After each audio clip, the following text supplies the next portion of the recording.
1916 Rising, the War for Independence, the Tan War, and the First Dáil were defining moments in our nation's history. So too, the subsequent Anglo-Irish Treaty and the Civil War.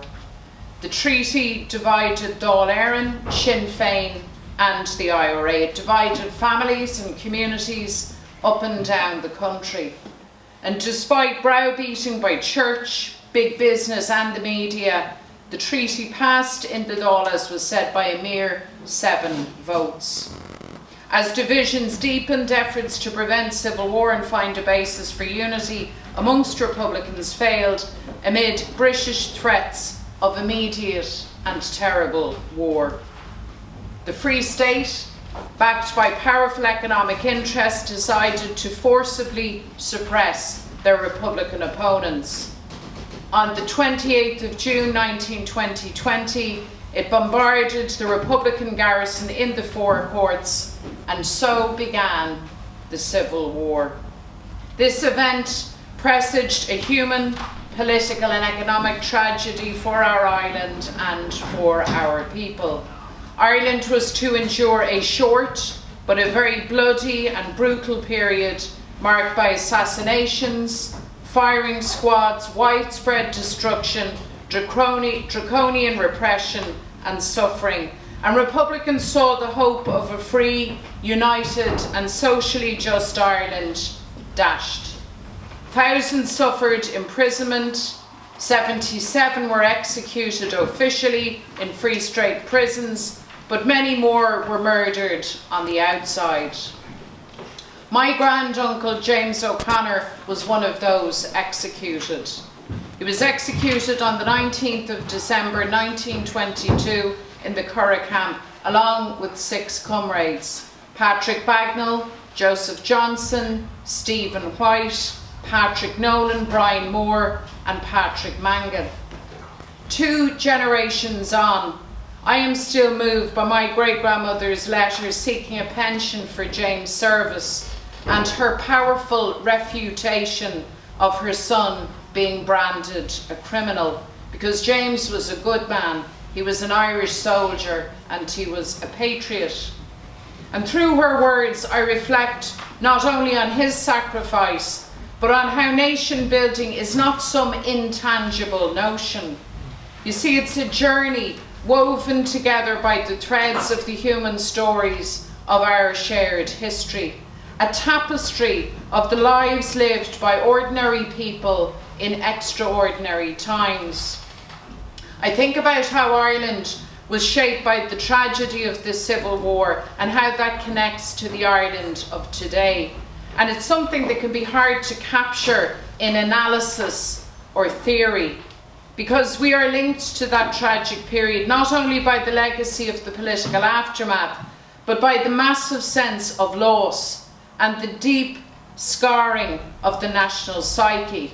It's a scarring and a division that only happens when a family goes to war with itself. Reading my great-grandmother's letter, I think also of how much her life was sculpted by the razor-sharp chisel of colonialism and domination. For her, the loss of her beloved son to a bitter civil war executed by his own was the ultimate and heartbreaking manifestation of the oppression that she experienced. Free State executions of Republicans were a brutal betrayal of the solidarity, comradeship and togetherness that drove and galvanised our struggle for independence. A betrayal of that dream so poetically expressed in the proclamation. So the executed lost their lives, but the executioners lost us, the future that we had been promised. The Civil War, perhaps more than any other chapter in our history, calls on us to think about how power is manifested in our country, not only in the past, but today also. To think about who has power, who wields it, and in whose interests they exercise it. To think about how all this affects the lives of ordinary people today, just as it affected my family and so many other families in 1922. The loss, the exploitation, the suffocation of the hope of a nation, and the aspirations that people have for their lives. The relationship between war and power is a terrible one. The powerful use war to become more powerful. The powerless are often forced to take up arms to overthrow injustice, to liberate, to fight for a better future and for ideals beyond their own self-interest. Exploitative power, which is the nature of British rule in Ireland, will always seek a route for its survival. That has not changed in a century. Just as the British government manipulated Edward Carson 100 years ago, Boris Johnson today manipulates political unionism in a threadbare attempt to cling to power at all costs.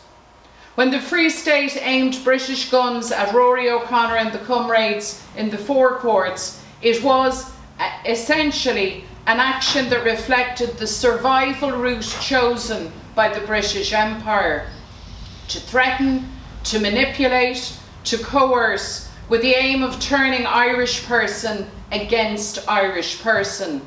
And the Free State succumbed to that tactic, but the IRA did not. They resisted that. Divide and conquer has always been the modus operandi of those who seek to dominate others, and it is Ireland's great tragedy that the British were successful in this respect. Division was sown and fostered. The Civil War is typically described as strife between brother and brother. But we must remember that the Civil War, first and foremost, was the outworking of an empire losing its grip on power in a country it considered its property. It was a counter-revolution. It's no surprise that in the Ireland that took shape following that painful period, power has rarely, if ever, been used in the interests of the people of no property. Those who today struggle to put a secure roof over their head, food on the table and clothes on their back, they struggled despite Ireland being a wealthy country. And for decades, power has been on the side of financiers, of big landlords and of golden circles. Connolly's prophecy has come to pass.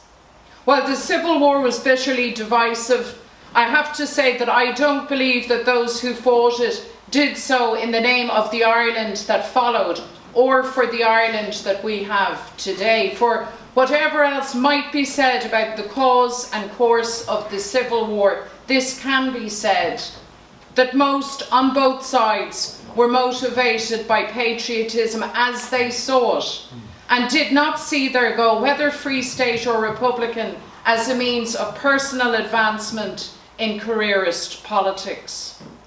Most had suffered imprisonment under the British regime, or had been on the run or injured in the war. Service and sacrifice meant something to them. Nonetheless, the Civil War and its aftermath were incredibly damaging to the aspirations of our people.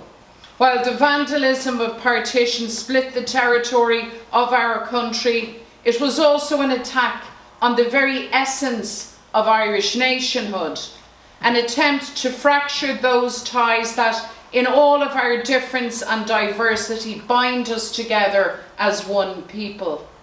In the 6 counties, a one-party state excluded nationalists from power, denied them opportunity, and subjected them to sectarian pogrom. Essentially, another British system to turn the people of this island against each other. The South became a deeply conservative state which marginalised women, the poor and political progressives. Intergenerational poverty and deprivation became embedded, and even at times of economic progress, too many people were left behind and ordinary people forced to pay for the reckless gambling of those at the top.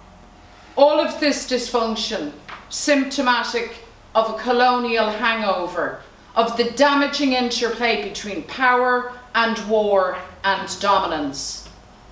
But power can be a force for good too, when it is used to lift people up and to bring them together rather than to keep people down and to divide them. There is a power in remembrance, not forgetting, so that we can be inspired to something better. When we recall those that came before us, when we commemorate even the difficult chapters of our history, it's not an abstract exercise. The act of remembrance brings to life the ideals and the principles of those who wanted a better Ireland. In the past, people disagreed, people made choices, often with heartbreaking and bitter consequences, and the debate about the Civil War will always be part of who we are. The lesson it teaches us is that the destiny of the Irish nation can never be fulfilled by settling for less than full freedom, equality and opportunity for everyone.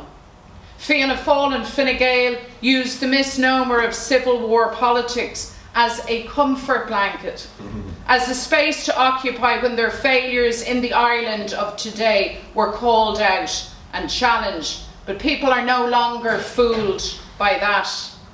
Because the great beauty of life is that while we remember, we are not bound by the past.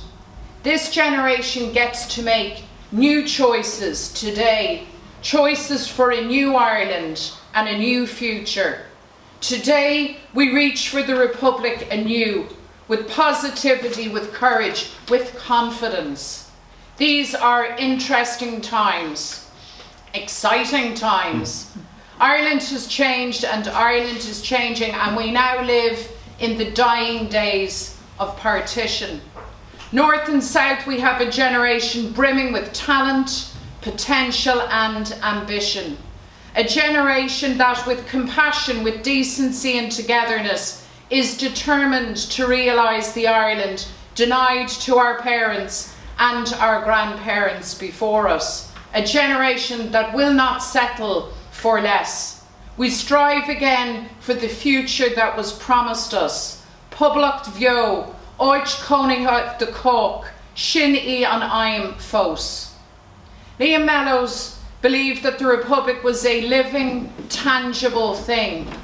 Well, we are closer now than ever before. We are now challenged to reach beyond the shadow of the Civil War, to see the light of a new dawn breaking, because Mellows was right. A nation is a living, breathing thing. It pulses through the hopes of its people to endure, to continue, to achieve its destiny. The destiny of the Irish nation is on the horizon. A living republic, a home to all. That remains our goal. My friends, the achievement of the Republic is the letter that this generation will write for all of our grandchildren. Gurimina Mahaguv.